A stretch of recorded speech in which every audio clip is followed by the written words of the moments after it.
In 1913, Tagore got the Nobel Prize. After getting the Nobel Prize, he visited Japan. He was given a huge ovation. But when he started distinguishing between nationalism and patriotism and hinted at Japan's jingoistic postures and expansionism in China, the crowd started thinning down. And by the time he left Japan, there was only one person to see him off. The person who had invited him. Being the speaker, I was worried my fate will be like that of Tagore during his farewell. I'm delighted that besides the organizers and the co-panelists and the chair, a few left. I'm thankful to them. I'm thankful to IDSA for inviting me, because this is for the first time that I'm attending this conference, this 7th. When I was invited to write a paper on exploring regional perceptions, the last letter attracted me the most. When I was doing my PhD about 40 years ago, or maybe more, I was writing my dissertation on American perceptions on Sino-Soviet relations in the period when Soviet Union and China were great pals. That is, the first 6-7 years of China becoming communist. That time, the book that I depended upon most was Jervis's Perceptions and Misperceptions in International Relations. In the intervening period, a lot of research has been done on perceptions, and the huge body of literature has emerged which is addressing to the issue of memory. Memory is a huge subject of research of late to understand societies and understand countries. And in this context, three things are very relevant in the literature. One is memory, forgetfulness, and reconciliation. We humans at every stage struggle with these three things. We have our memories. Some memories are very unpleasant.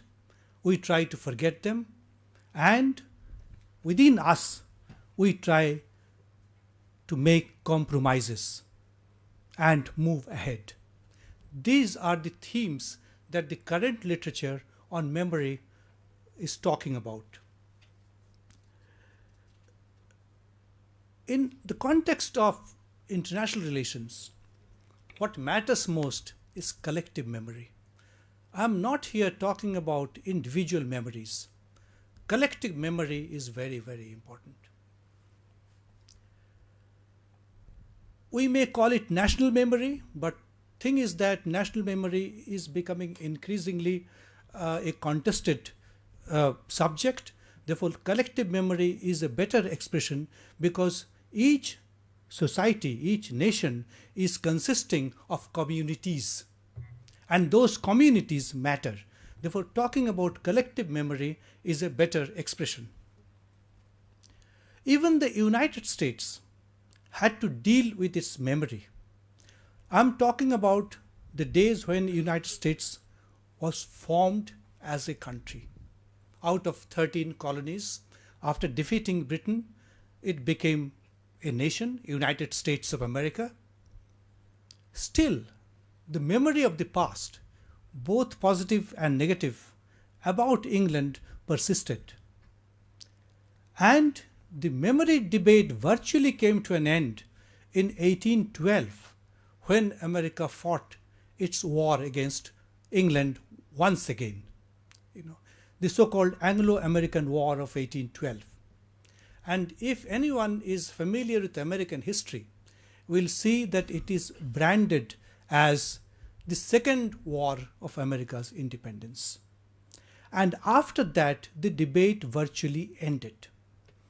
Unfortunately, in South Asia, the debate has not ended, because most of the nation formations, particularly in the subcontinent, whether it is India, Pakistan together, then Bangladesh, not so much Sri Lanka is not relevant in this context. These three countries have all undergone certain memories which are lingering.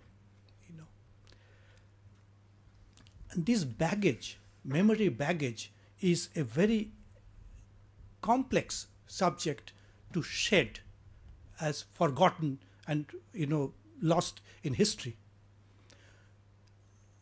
Almost 7 decades have passed after India and Pakistan came into being. Still, Hindu-Muslim relations form the core of this relationship. We cannot ignore that. Not only between India and Pakistan, in India. Only 2 months ago, we have seen one of the worst riots in Muzaffarnagar, not very far from Delhi. Many Muslims were killed. Scores of Muslims were killed. And in spite of India's secularism, such things are happening every day. Every day.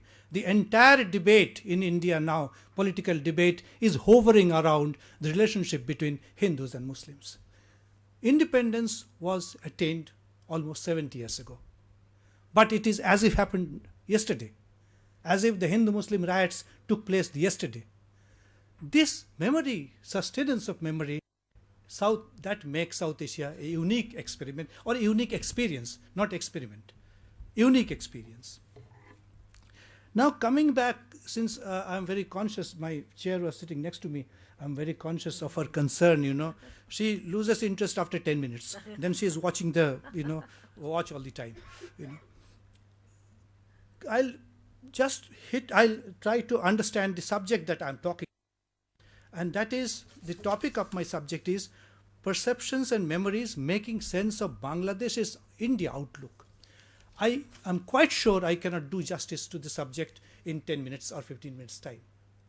I have a written paper which will give you some idea what I am trying to address. I'll make a summary of whatever I have written there. First premise that I start with, all of us who study Bangladesh, or we have been studying Bangladesh, we take Bangladesh society in a dichotomous term, Bangladesh politics. It is Bengali nationalism versus Bangladeshi nationalism. Bengali nationalism representing the secularist mode of Bangladesh politics, and Bangladeshi nationalism representing the Islamic stance of Bangladesh politics. I disagree with this. I think it's too simplistic. Reason being, if it is so, Bangladesh society is so polarized, then it cannot be that Awami League representing the so-called Bengali nationalism and BNP representing the so-called Bangladeshi nationalism will alternate in power. It cannot happen. Therefore, my argument is that these are the two pillars. One element is Bengali nationalism, another element is Bangladeshi nationalism. In between, there is a huge cusp zone, and they float. The same, to some extent, is in India also. I can imagine that hereafter, or maybe during last 15 years, is transition from BJP to Congress, Congress to BJP.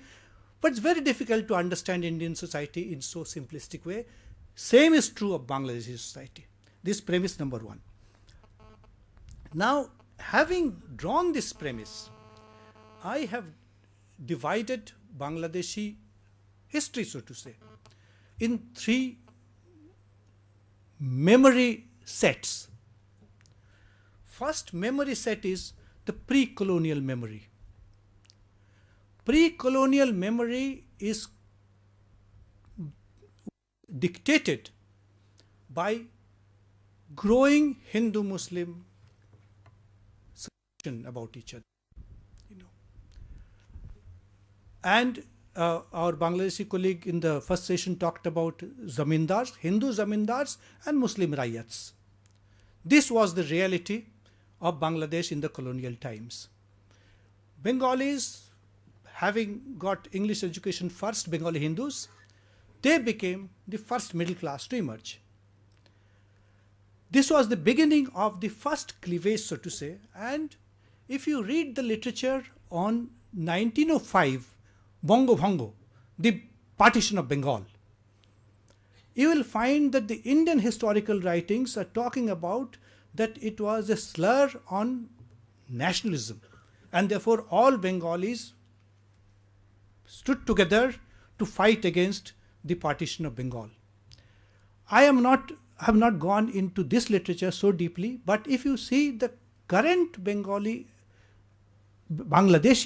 interpretation of that, you will see that 1905 partition of Bengal is understood in Bangladeshi historical literature is the same as it was interpreted by Curzon, that the division of Bengal was necessary because Bengal was becoming ungovernable as a big state.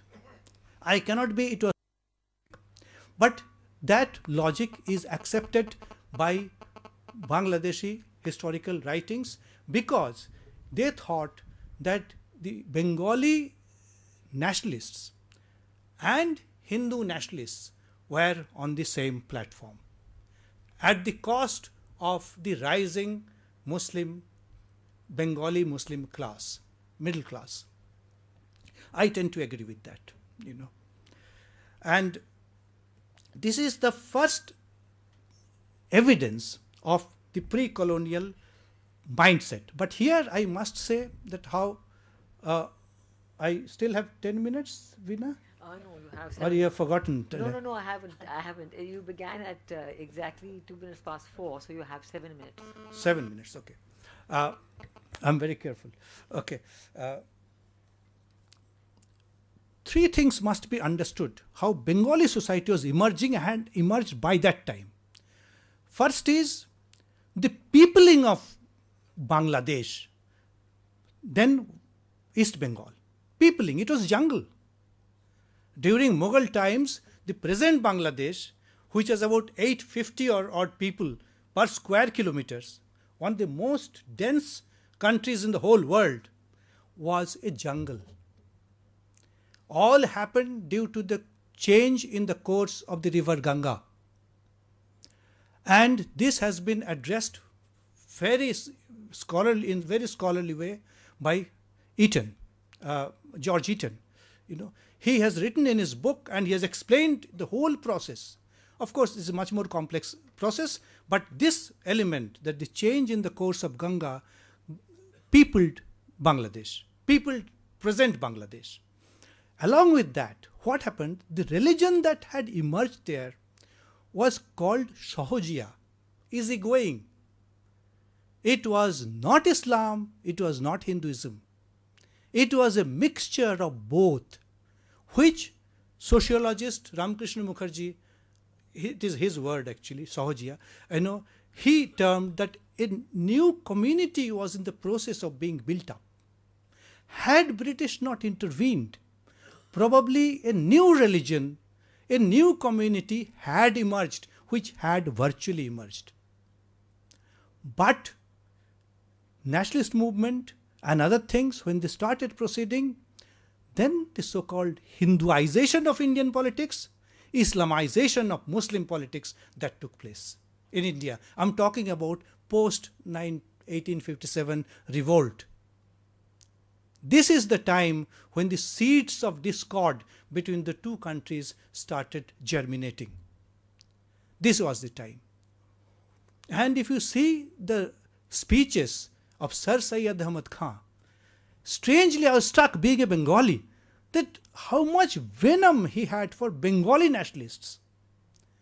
because he thought that Bengali nationalists were first at the forefront, and secondly, they are not allowing the Bengali Muslims to emerge. I was shocked actually by Rudrangshu Mukherjee's collection of speeches, if you see the speeches of Sir Syed Ahmad. Anyway, that's the first story. The second memory story is 1947. Again, we tend to forget. The same process continues. And 1947, we think that the Muslims, Urdu-speaking Muslims, created Pakistan. If you go deeper into it, that you will see how much support it had amongst Bengali Muslims. And more importantly, here also I must enter a caveat, also the Urdu-speaking Muslims of Calcutta. And the research that has been done by Australian professor McFarlane, I think, I'm forgetting his name, exact name. His thesis of this man was talking about how Calcutta Urdu-speaking Muslims were in the forefront of Pakistan movement.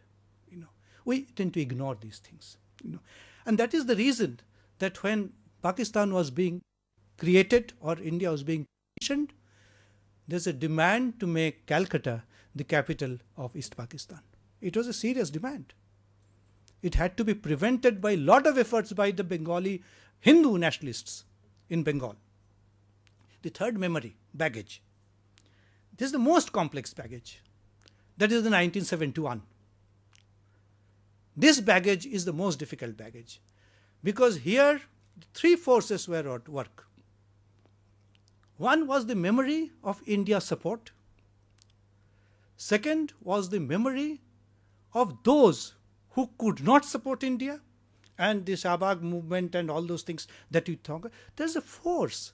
Don't ignore that force. And plus the other baggage, how to deal with Pakistan. Therefore, Bangladesh is now caught in these three baggage conflicts.